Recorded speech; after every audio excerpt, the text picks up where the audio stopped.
Hello friends, मेरा नाम है हिमांशु और हम आ गए हैं एक और वीडियो आपके लिए लेके, जिसमें आज हम जानेंगे कि यदि आपने डब्ल्यूएचओ की ऑनलाइन कोर्स करनी स्टार्ट कर दी है या आप डब्ल्यूएचओ की ऑनलाइन कोर्स करना चाहते हैं, तो कौन-कौन सी ऐसी बातें हैं जिनको आपको ध्यान रखना है या कौन-कौन सी गलतियाँ आपको नहीं करनी है, जिससे 50 सीआरई पॉइंट्स आपको आसानी से मिल जाए।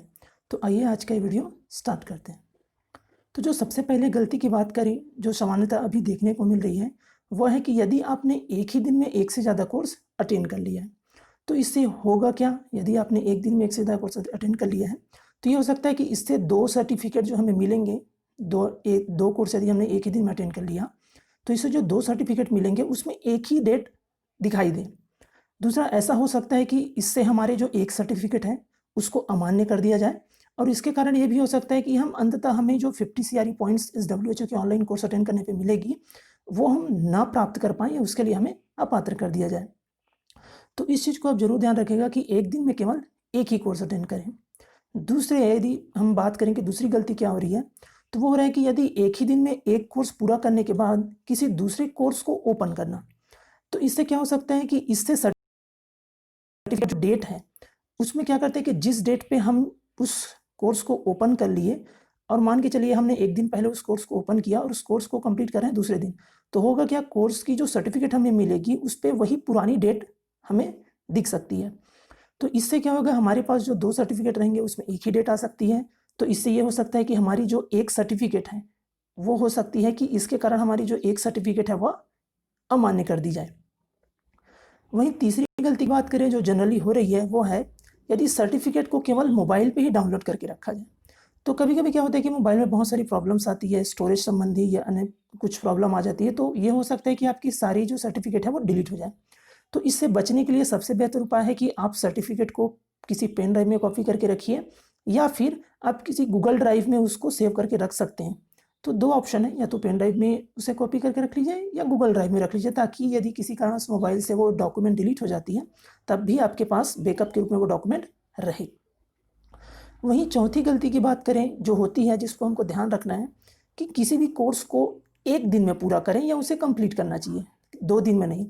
इससे होगा क्या, यदि किसी कोर्स को हमने एक दिन में पूरा ना करके 2 दिन में किया, तो हो सकता है कि जो फर्स्ट डे हमने कोर्स स्टार्ट किया था उसी डेट में हमको सर्टिफिकेट मिले। तो इस कहने का मतलब ये है कि हो सकता है कि सर्टिफिकेट में डेट अलग-अलग हो। तो इससे बचने के लिए हमें एक दिन में केवल एक कोर्स करना है और उस कोर्स को पूरा का पूरा एक दिन में खत्म कर देना है। वहीं एक और गलती जो सामान्यतः हो रही है, वह है बिना कोर्स कंटेंट को पढ़े क्विज अटेंड करना। तो इससे क्या प्रॉब्लम होगा, तो जैसे कि हम जानते हैं कि हमको सर्टिफिकेट तभी मिलेगा जब हम क्विज में 70 to 80% के आसपास मार्क्स लेके आएंगे। तो होता क्या है, जब हम बिना कंटेंट पढ़े क्विज देते हैं तो होता है कि हम क्विज में कम मार्क्स ले आते हैं और ऐसे करते करते हमारे जो 3 अटेम्प्ट्स हैं वो खत्म हो जाते हैं। तो इससे बेहतर है कि थोड़ा सा कंटेंट पढ़ लें, उसके बाद क्विज अटेंड करें, जिससे कि हमारे अटेम्प्ट्स भी हमारे पास बचे रहेंगे और निश्चित तौर पर हम 70 to 80% से ज़्यादा मार्क्स भी ले आएंगे और हमको सर्टिफिकेट भी आसानी से मिल जाएगा। वहीं एक और गलती होती है, वह है बिना आरसीआई अप्रूव्ड कोर्स जो है उसको अटेंड करने में। तो जैसे कि हमने देखा, आरसीआई का जो ऑर्डर आया है उसमें कहा गया है कि कुछ 12 कोर्स हैं जिसको करने पे ही आपको सीआरई पॉइंट्स मिलेंगे। तो सबसे पहले हमें क्या करना है कि केवल वही आरसीआई के जो लेटर में जो 12 कोर्स दिए हैं उनको पहले करें, क्योंकि उसी से हमको कुछ जगह सीआरई पॉइंट्स मिलेंगे। और यदि हम उसके अलावा किसी दूसरे कोर्स को करके उनके सर्टिफिकेट आरसीआई को भेजते हैं तो निश्चित तौर पर हमें सीआरई पॉइंट्स नहीं मिलेगा। तो इसे बचने के लिए क्या करना है, हमें जो आरसीए की ऑर्डर में जो 12 कोर्स दिए हैं, 12 कोर्स दिए हैं, उनको देखना है और उनको पहले कंप्लीट करना है। फिर एक गलती जनरली होती है, वह है कोर्स अटेंड करने के बाद उनके क्विज को फिर से ओपन करके देखना, या किसी कारणवश या किसी फ्रेंड के कहने पे हम क्विज को ओपन करके देखते हैं। तो इससे होगा क्या कि जो सर्टिफिकेट हमको पहले मिल चुकी है, जब क्विज को हम दोबारा ओपन करेंगे तो हो सकता है कि वो सर्टिफिकेट उस नई डेट में हमको मिल जाए। तो इससे बचने के लिए एक बार जब आप वो क्विज अटेंड कर लिए या वो कोर्स कंप्लीट कर लिए, तो उसको ओपन ना करें। एक और गलती होती है, वह है पीडीएफ बनाते समय सर्टिफिकेट को सही क्रम में ना रखने। तो ये अब एक सबसे बड़ी समस्या है कि हम सही क्रम में रखें कैसे।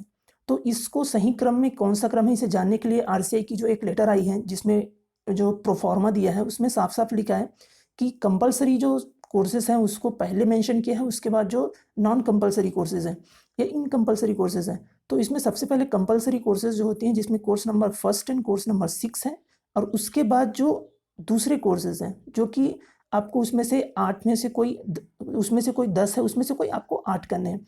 तो ये एक लिस्ट आप देख सकते हैं जो कि आरसीआई की जो ऑर्डर आई उसमें से ही है कि कंपलसरी कोर्स के सर्टिफिकेट आपको पहले अरेंज करने हैं, फिर ऑप्शनल जो कोर्सेज हैं उनके सर्टिफिकेट। तो इसमें सबसे पहले आप क्या करें, सबसे पहला रख लें आप प्रोफार्मा, जो पीडीएफ बना रहे हैं तो उसमें सबसे पहले रखें आप प्रोफार्मा, फिर सेकेंड में आप कोर्स नंबर 1, फिर उसके बाद कोर्स नंबर 6, फिर कोर्स नंबर 2, 3, 4, 5, फिर 6 तो हम पहले रख चुके हैं, फिर 7, 8, 9, 10, 11, 12, इस क्रम में हम इसको रख सकते हैं। अब एक और प्रॉब्लम आती है, वह कोर्स को किस क्रम में पूरा करना है। तो कोर्स को पूरा करने के लिए एक सबसे बेहतर स्ट्रेटजी ये है कि चूंकि आरसीआई ने कहा है कि कुछ 2 कोर्स कंपलसरी हैं, course number 1 and course number 6, तो सबसे पहले आप course number 1 and course number 6 को कंप्लीट कर लीजिए। उसके बाद जो बाकी के जो 8 कोर्स आते हैं 3rd से लेकर 12 तक, उसको आप चाहें तो उसी क्रम में कर लें, 3, 4, 5, 6 तो पहले हो चुका है, 3, 4, 5, 7, 8, 9, 10, 11, 12 के क्रम में, या आप 1st एंड 6 कोर्स कंप्लीट करने के बाद आप इधर के जो बाकी कोर्स हैं उसे आप किसी भी क्रम में कर सकते हैं, वो आपके ऊपर है। तो ये जैसा कि हमने इसके पहले देखा था ऑर्डर में कि कोर्स की जो क्रम है कौन कौन सी है, कंपलसरी कोर्स और ऑप्शनल कोर्सेस। अब एक और जो देखने को आती है कि एक गलती जनरली हो जाती है कि पीडीएफ का नाम यदि गलत रख दें तो इससे भी एक प्रॉब्लम आ सकती है।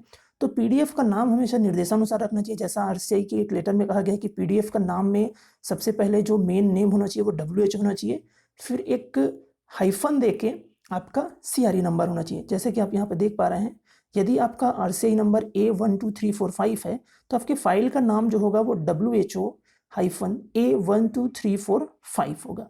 इसे कभी कभी डेज भी बोलते हैं, लेकिन जनरली ये हाइफन है। तो इस बातों का आप ध्यान रखें। तो फ्रेंड्स, आज की वीडियो में इतना ही। ये कुछ महत्वपूर्ण बातें थी जिनको आपको ध्यान रखना है यदि आपने WHO की कोर्स कर ली हैं या करने वाले हैं या आप अभी कर रहे हैं। अगर आपको ये वीडियो पसंद आया हो तो इस वीडियो को लाइक करें, शेयर करें। यदि अभी तक आपने हमारा चैनल सब्सक्राइब नहीं किया तो सब्सक्राइब करें, और निश्चित तौर पे आगे ऐसी भी बहुत सारी सूचनाएं आप तक आती रहेंगी, तो अपने अधिक से अधिक मित्रों को इस चैनल से जोड़ने का प्रयास करें। और हमने फ्रेंड्स आपकी सहायता के लिए, जैसे आप लोगों ने कमेंट कर रहे थे कि आपको कुछ प्रॉब्लम आ रही है, तो इसके लिए इस वीडियो के डिस्क्रिप्शन में हमने अपना जो ऑफिशियल फेसबुक पेज का एक लिंक दिया है, आप वहाँ पर जाकर हमसे जुड़ सकते हैं। और आपके कोई सवाल हो, कोई सुझाव हो, तो आप निश्चित तौर पे आप हमें कमेंट बॉक्स में भी बता सकते हैं और फेसबुक के उस लिंक में भी बता सकते हैं। तो फ्रेंड्स, आज का ये वीडियो देखने के लिए आपका धन्यवाद। मिलते हैं बहुत जल्द एक और नई वीडियो के साथ। तब तक के लिए हमेशा स्वस्थ रहिए और मुस्कुराते रहिए।